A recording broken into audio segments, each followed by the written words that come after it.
Harina bañada en sangre. 100.000 personas y un secreto que jamás quiso que supieras. Bienvenido a Historias Prohibidas. Hoy vamos a revelar la verdad completa sobre el lugar más oscuro, más brutal y más vacío de Roma. 100.000 personas, una arena bañada en sangre y un secreto que Roma jamás quiso que supieras. Bienvenido a Historias Prohibidas. Hoy vamos a revelar la verdad completa sobre el lugar más oscuro, más brutal y más fascinante que el ser humano jamás construyó. El Coliseo de Roma. El imperio que necesitaba un símbolo. Antes de hablar del Coliseo, necesitas entender el caos que lo hizo posible. Estamos en el año 64 después de Cristo. Roma arde.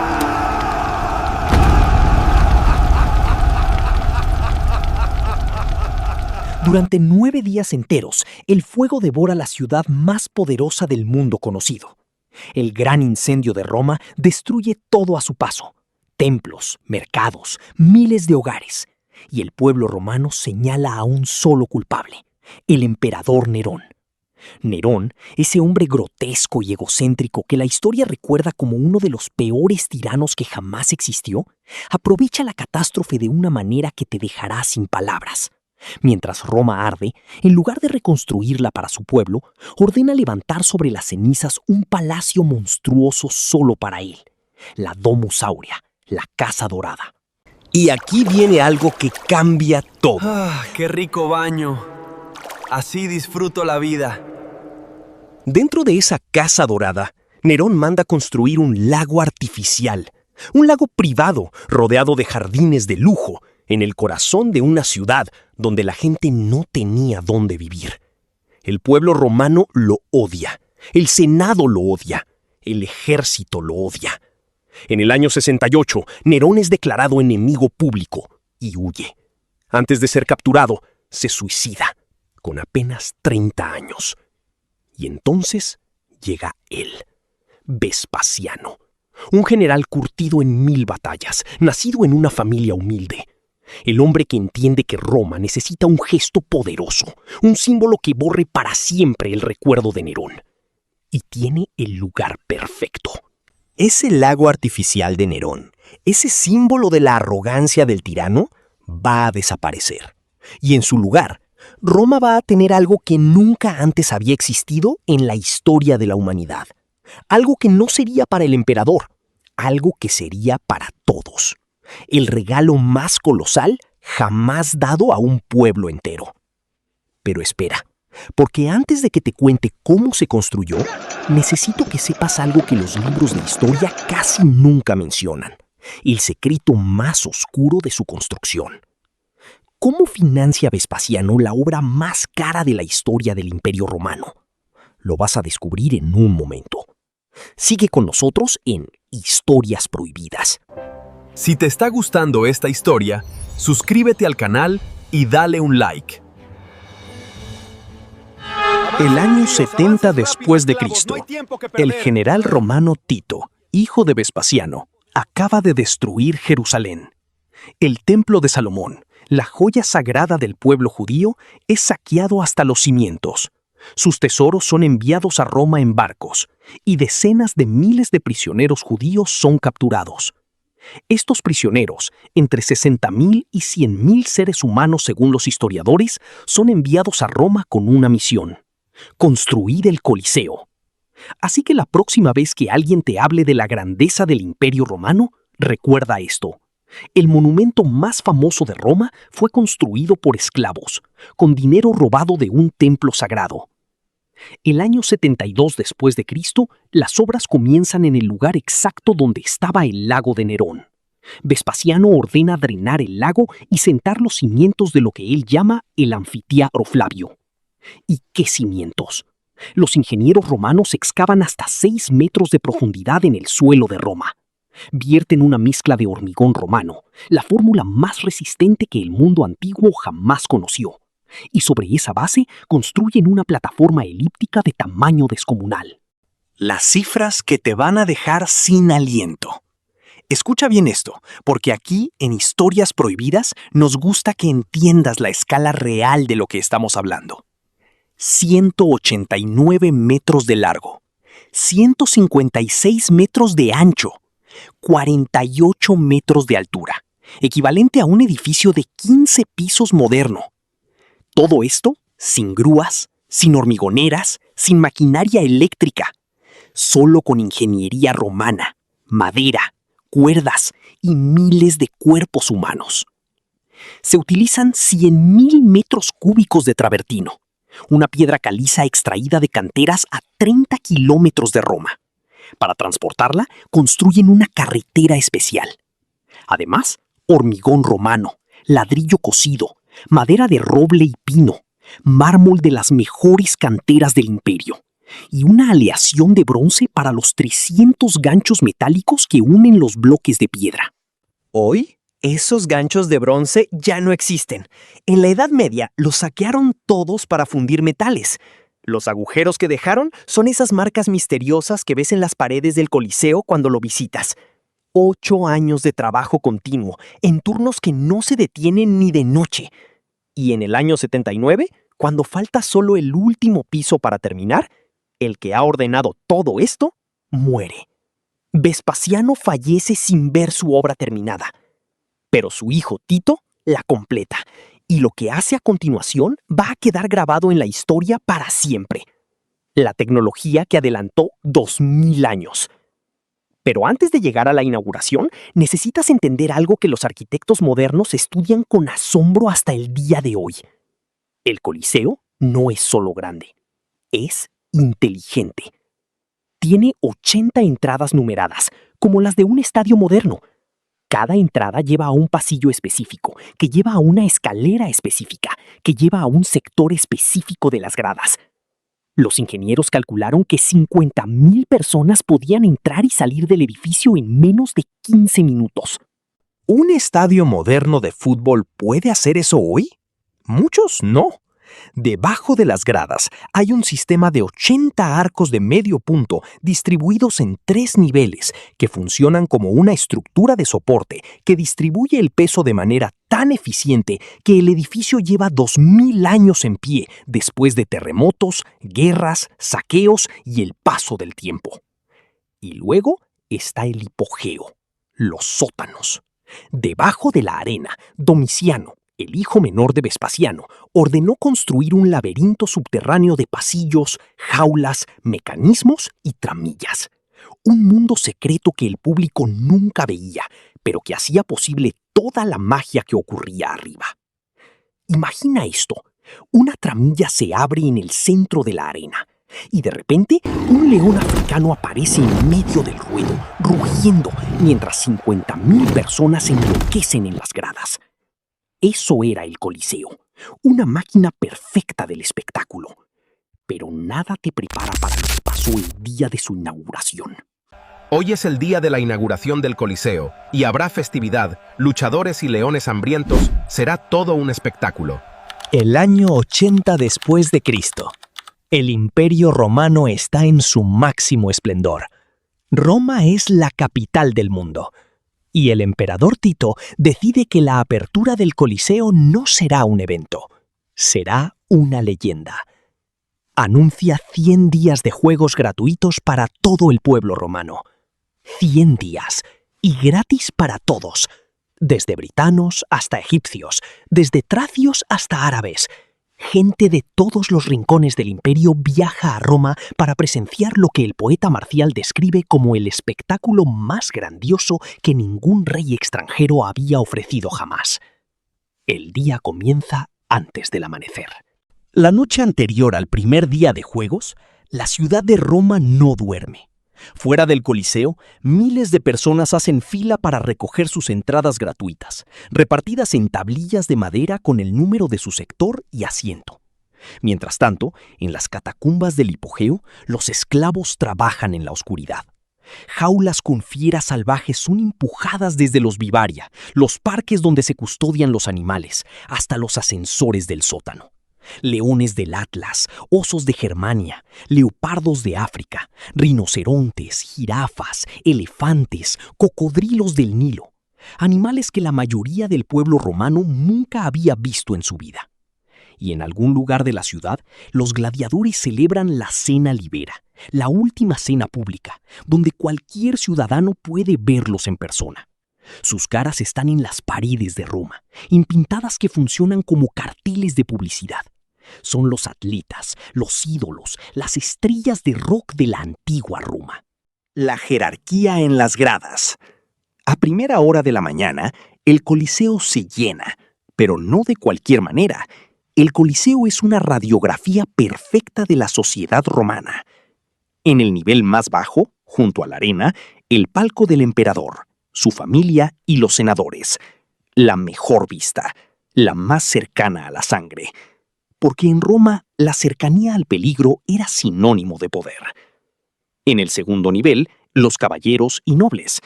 En el tercero, los ciudadanos romanos comunes. Y en el cuarto nivel, el más alto, las mujeres, los esclavos y los extranjeros. Los últimos de la sociedad romana, al borde del cielo, viendo todo desde arriba. Pero todos, absolutamente todos, están ahí. Eso es algo único en el mundo antiguo. El mismo lugar, compartido por el César y por el esclavo. Lo que ocurre en la arena. El programa es fijo, pero brutal. Por la mañana, las venaciones, las cacerías de animales salvajes. Los venatores, cazadores profesionales entrenados, entran en la arena con lanzas y redes para enfrentarse a las fieras que suben por las tramillas. Durante los 100 días de inauguración, el historiador Dion Casio registra la muerte de más de 9.000 animales salvajes. 9.000. Al mediodía, cuando el sol está más alto y el calor aplasta, viene el descanso del espectáculo principal. Pero no hay descanso real. Es el turno de los noxii. Eran los condenados a muerte, criminales, enemigos del Estado, a veces inocentes acusados con falsedad. Los sacaban a la arena sin armas, desnudos, para que las fieras hambrientas los devorasen. Para hacerlo más entretenido, los disfrazaban como personajes mitológicos, cuya muerte era parte del mito. Y por la tarde, el momento que todos esperaban, el momento que hacía enloquecer a las gradas, los Munera, los combates de gladiadores. Un toque de trompeta anuncia el inicio. El organizador de los juegos, el editor, entra en procesión. Las armas son inspeccionadas públicamente para garantizar que son letales. Y entonces los gladiadores entran en la arena.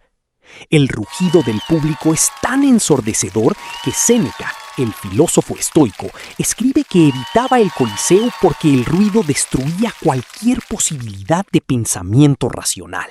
El organizador de los juegos, el editor, entra en procesión. Las armas son inspeccionadas públicamente para garantizar que son letales. Y entonces los gladiadores entran en la arena. El rugido del público es tan ensordecedor que Séneca, el filósofo estoico, escribe que evitaba el Coliseo porque el ruido destruía cualquier posibilidad de pensamiento racional.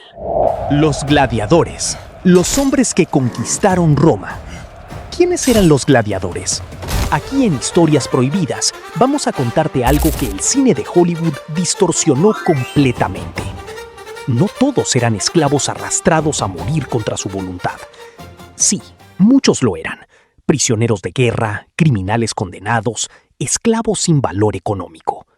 Pero también había voluntarios, hombres libres e incluso algunos de origen noble que firmaban el contrato gladiatorio, el infamia, renunciando a sus derechos civiles a cambio de entrenamiento, alojamiento, comida garantizada y la posibilidad de fama y fortuna.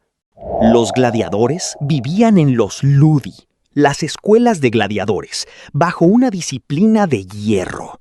El Ludus Magnus, el más grande, estaba justo al lado del Coliseo, conectado por un túnel subterráneo. Sus restos aún existen. Entrenaban durante años. Tenían médicos propios, dietas calculadas, masajistas.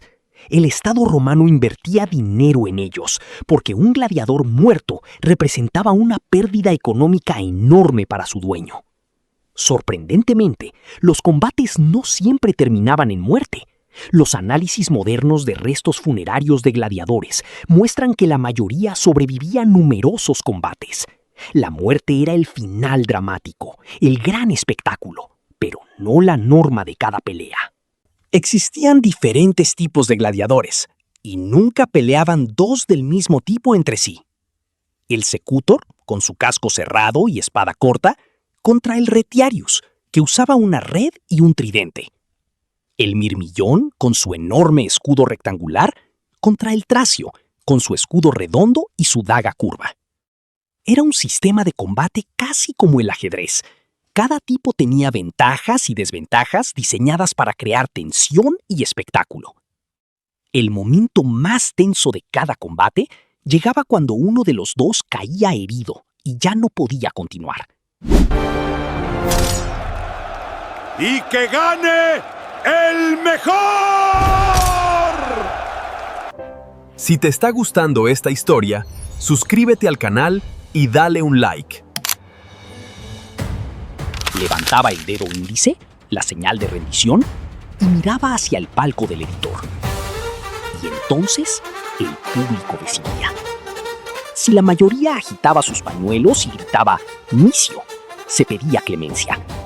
Si bajaban el pulgar y gritaban «Yúgula», se pedía el golpe final. ¿El editor obedecía siempre al público? No necesariamente, pero ignorar a 50,000 personas gritando tenía su costo político. El gladiador victorioso era recompensado con dinero, coronas de laurel y fama instantánea. Sus nombres aparecían en los muros de toda Roma. Algunos acumulaban fortunas. Y el premio más deseado de todos era la rudis, la espada de madera que simbolizaba la libertad. Durante los 100 días de inauguración del Coliseo, cientos de gladiadores mueren. El poeta Marcial deja escrito el único relato detallado que ha sobrevivido: el combate entre Vero y Prisco, dos gladiadores tan igualados, tan valientes, tan perfectos en su arte, que Tito decide premiar a los dos con la rudis al mismo tiempo. Una rareza sin precedentes. Tito llora el último día de los Juegos inaugurales ante el público, y según el historiador Dion Casio, muere al día siguiente, después de oficialmente dedicar el anfiteatro. ¿Casualidad? Los romanos no lo creían así. 5 siglos de espectáculo. La máquina del poder imperial. Lo que acabas de escuchar es solo la inauguración. El Coliseo va a funcionar durante 5 siglos más. Aquí en Historias Prohibidas, necesito que entiendas algo fundamental. El Coliseo no era solo un estadio, era la herramienta política más poderosa que un emperador podía tener. Los romanos tenían un lema que definía su sistema de gobierno: panem et circenses, pan y circo. El pueblo romano necesitaba 2 cosas para mantenerse tranquilo: comida en la barriga y espectáculo ante los ojos. Y el Coliseo era el circo más grande que jamás existió. Cada vez que un emperador necesitaba legitimarse, celebrar una victoria militar, desviar la atención de una crisis económica o simplemente recordarle al pueblo quién mandaba, organizaba juegos en el Coliseo, gratis para todos. En ese sentido, el Coliseo era una herramienta de propaganda tan poderosa como cualquier ejército. Las batallas navales, el mayor espectáculo de la historia. ¿Sabes qué es una naumaquia? Si no lo sabes, prepárate, porque esto es algo que pocas personas conocen y que aquí en Historias Prohibidas nos encanta revelar. Una naumaquia era una batalla naval simulada dentro del Coliseo. En los primeros años de su funcionamiento, antes de que Domiciano construyese el hipogeo subterráneo, el Coliseo tenía un sistema de canalización capaz de inundar toda la arena con agua hasta convertirla en un lago artificial. Y sobre ese lago, barcos de guerra a escala real se enfrentaban en batallas navales con prisioneros condenados como tripulación. El poeta Marcial describe la inauguración de Tito así: el César inundó el Coliseo, y en él se representó la batalla entre los corintios y los corcirenses. 50.000 personas mirando una batalla naval en el centro de Roma. Hombres muriendo de verdad, barcos hundiéndose de verdad. Si en el siglo XXI el espectáculo de masas más popular es el fútbol, en el Imperio Romano era esto. Y el Coliseo era el estadio donde ocurría todo. Los emperadores y el Coliseo. Una relación oscura. A lo largo de 5 siglos, todos los emperadores de Roma usaron el Coliseo. Pero algunos lo hicieron de maneras que la historia recuerda como escandalosas, incluso para los estándares romanos. Cómodo, el hijo de Marco Aurelio, el emperador filósofo, es el caso más extremo. Cómodo era un sádico que se creía la reencarnación del dios Hércules. No se contentaba con mirar desde el palco, bajaba a la arena. Pero no era un gladiador real. Cuando Cómodo peleaba, sus adversarios eran gladiadores a quienes se les habían cortado las piernas, o lisiados a quienes se les daba esponjas para defenderse, o animales como avestruces y jirafas.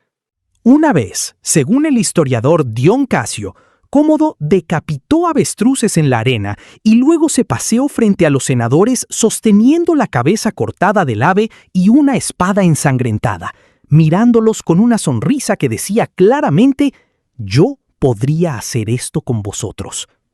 Los senadores, para no reír ante lo ridículo del espectáculo y arriesgar sus vidas, mascaban ramas de laurel de sus coronas para simular que sus mandíbulas se movían por emoción y no por risa. Cómodo fue asesinado en el año 192. Su amante lo envenenó y un luchador lo estranguló en su baño. Roma celebró su muerte. Los tipos de espectáculo. Un programa completo. En 5 siglos de actividad, el Coliseo fue escenario de casi todo lo que la mente humana puede imaginar en términos de espectáculo extremo. Las venaciones, las cacerías de animales, eran uno de los espectáculos más populares. Roma importaba animales de todos los rincones del imperio y más allá. Elefantes de África y Asia, jirafas y rinocerontes del continente africano, tigres de Persia, osos de Escocia y Germania, cocodrilos del Nilo, pitones de las selvas orientales. El simple hecho de ver un animal que nunca habías visto en tu vida era suficiente espectáculo para la mayoría del pueblo. Los historiadores calculan que en los 5 siglos de uso del Coliseo, más de 1 millón de animales salvajes murieron en sus arenas. Esta caza masiva contribuyó directamente a la extinción regional de varias especies. El hipopótamo desapareció del norte de África, el elefante del norte del continente, el león de Grecia y el oso de Europa Occidental. El Coliseo no solo mató personas, también alteró el ecosistema de 3 continentes. Luego estaban las ejecuciones públicas, los noxi. Roma tenía una forma peculiar de convertir las ejecuciones en arte escénico. Los condenados morían interpretando escenas mitológicas. El hombre disfrazado de Ícaro era lanzado desde lo alto de un aparato volador y caía a la arena. El condenado disfrazado de Dédalo era quemado vivo. El que hacía de Orfeo era despedazado por osos. Incluso las ejecuciones eran teatro. ¿Murieron cristianos en el Coliseo? Esta es una de las preguntas que más me hacen en Historias Prohibidas y merece una respuesta honesta. La tradición católica dice que sí, que el Coliseo fue escenario del martirio de miles de cristianos arrojados a los leones por su fe. El Papa Benedicto XIV, en el siglo XVIII, declaró el Coliseo un lugar sagrado precisamente por esa razón. Pero los historiadores modernos son más cautos. Sí, hay documentos que registran ejecuciones de cristianos en Roma durante las persecuciones de Nerón, Domiciano y otros emperadores, pero no hay evidencia arqueológica o documental directa que vincule esas ejecuciones específicamente con el Coliseo. Lo que sí sabemos es que miles de personas murieron en la arena del Coliseo. Sus identidades exactas, sus creencias, sus nombres, se perdieron para siempre. Sea como sea, el Coliseo es hoy un símbolo mundial de la lucha contra la pena de muerte. Cada vez que en el mundo se conmuta una condena a muerte o se abolió esta pena en un país, las autoridades italianas iluminan el Coliseo con luz dorada. Esa es la ironía más perfecta de la historia. El lugar construido para matar es hoy símbolo de la lucha por la vida. El siglo III. La grieta en el imperio. Llevamos casi media hora de documental y hemos visto el Coliseo en su máximo esplendor. Pero ahora llega la parte que más me fascina a mí personalmente como estudioso de la historia, y que aquí en Historias Prohibidas siempre intentamos explicar con toda la profundidad que merece. ¿Cómo muere el Coliseo? ¿Cómo pasa de ser el centro del mundo a una ruina? La respuesta no es simple. Es una historia de siglos. A partir del siglo III, el Imperio Romano entra en lo que los historiadores llaman la crisis del siglo III. 50 años de guerras civiles, emperadores que duran meses antes de ser asesinados, invasiones bárbaras, hambrunas y epidemias. El imperio se fragmenta, se debilita, sangra por 1000 heridas a la vez. En ese contexto, mantener el Coliseo en funcionamiento se vuelve cada vez más difícil. Los combates de gladiadores son caros. Hay que importar animales, pagar a los gladiadores, mantener el personal del hipogeo, reparar los daños. Y el dinero escasea. Además, algo nuevo está cambiando el alma de Roma. El cristianismo y el fin de los gladiadores. En el año 313, el emperador Constantino I firma el Edicto de Milán, que legaliza el cristianismo en el Imperio Romano. Y con el cristianismo llega una nueva ética, una nueva sensibilidad ante el sufrimiento y la muerte. En el año 404, el monje Telémaco salta a la arena del Coliseo durante un combate de gladiadores para intentar separar a los luchadores. Amigos, ya no más peleas en este lugar. El público enfurecido lo lapida hasta la muerte, pero el acto de Telémaco conmueve al emperador Honorio, que prohíbe los combates de gladiadores ese mismo año. La era de los gladiadores ha terminado. 435 años después de la primera pelea, el silbido de las espadas en la arena del Coliseo cesa para siempre. La última lucha de gladiadores registrada data exactamente del año 435. Pero el Coliseo no muere aún. Las venaciones, las cacerías de animales continúan durante casi un siglo más. El último espectáculo registrado en el Coliseo data del año 523 después de Cristo. Una venatio, una cacería de animales.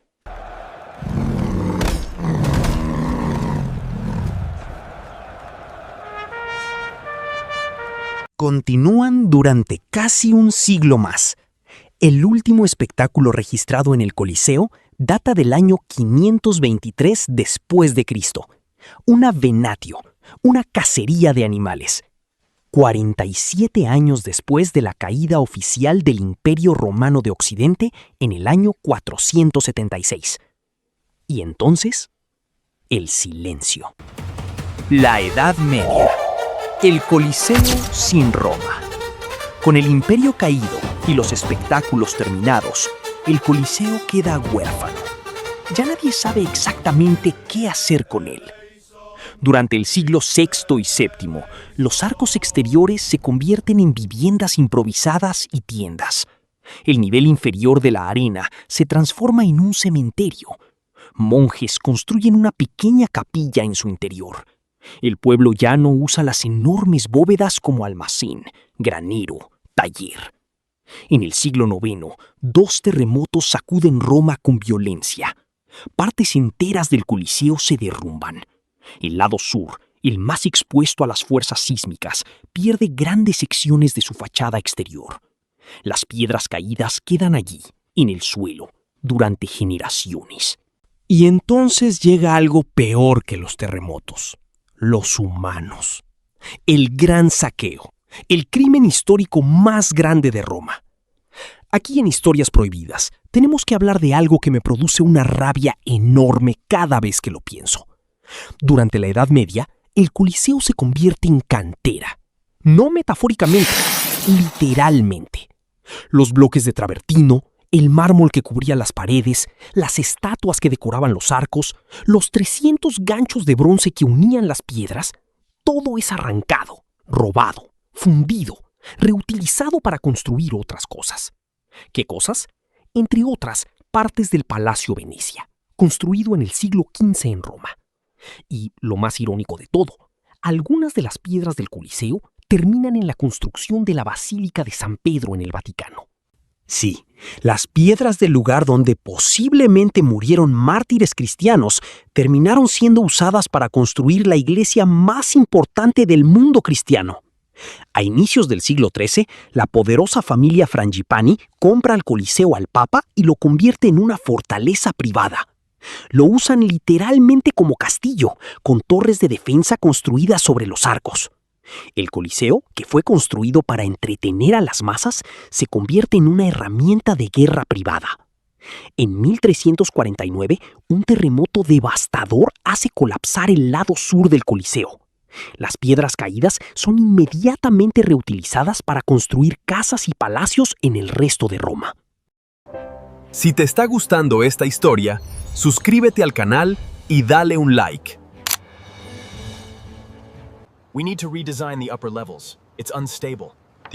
El Renacimiento, el redescubrimiento. Pero incluso en ese estado de ruina y saqueo, el Coliseo conserva algo que no se puede robar: su presencia, su escala, su alma. Durante el Renacimiento, artistas y arquitectos de toda Europa comienzan a estudiar sus ruinas con reverencia casi religiosa. Miguel Ángel visita el Coliseo y queda asombrado. Goethe, el escritor alemán, escribe que jamás ha visto nada más grandioso en su vida. Lord Byron, el poeta romántico inglés, escribe ante el Coliseo una de sus estrofas más famosas, describiendo su visita nocturna a las ruinas como uno de los momentos más poderosos de su existencia. El Coliseo comienza a recuperar su dignidad, primero como símbolo cultural, como obra de arte en sí mismo. En el siglo XVIII, el Papa Benedicto XIV declara el Coliseo sagrado en memoria de los mártires cristianos y prohíbe oficialmente su uso como cantera. Por primera vez en siglos, alguien protege lo que queda. Y en el siglo XIX y XX comienzan las excavaciones arqueológicas sistemáticas. Lo que descubren en el hipogeo, en los sótanos, deja sin palabras a los científicos. El monumento más visitado del mundo. Hoy, el Coliseo recibe más de 7 millones de visitantes cada año. Es el monumento más visitado del mundo.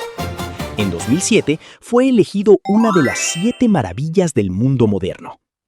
Cada Viernes Santo, el Papa encabeza el Viacrucis hasta el Coliseo.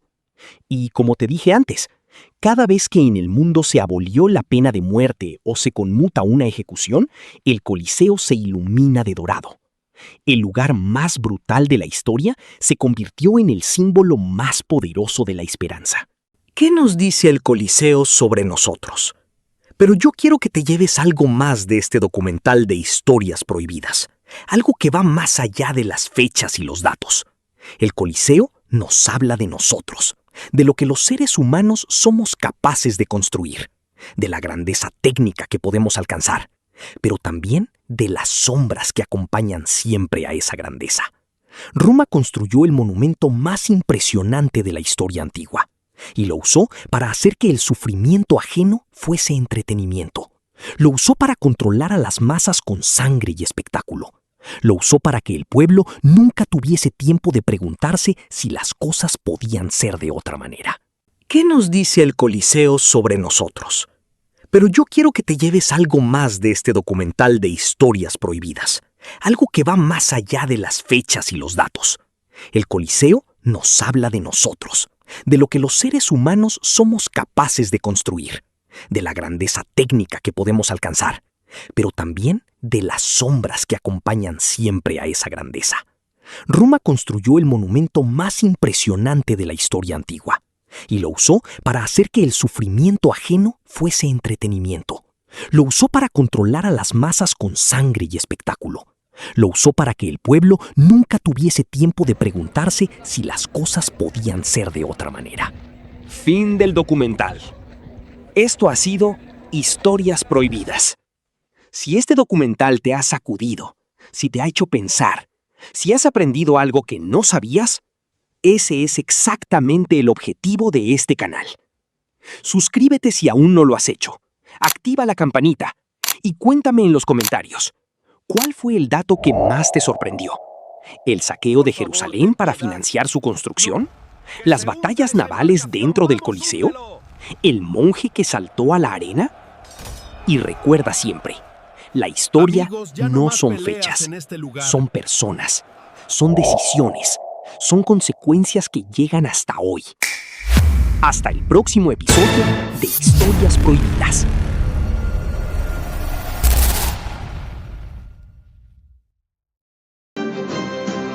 Hola, bienvenido a Historias Prohibidas. Te invito a que te suscribas al canal y actives la campanita. Gracias. Te veo dentro.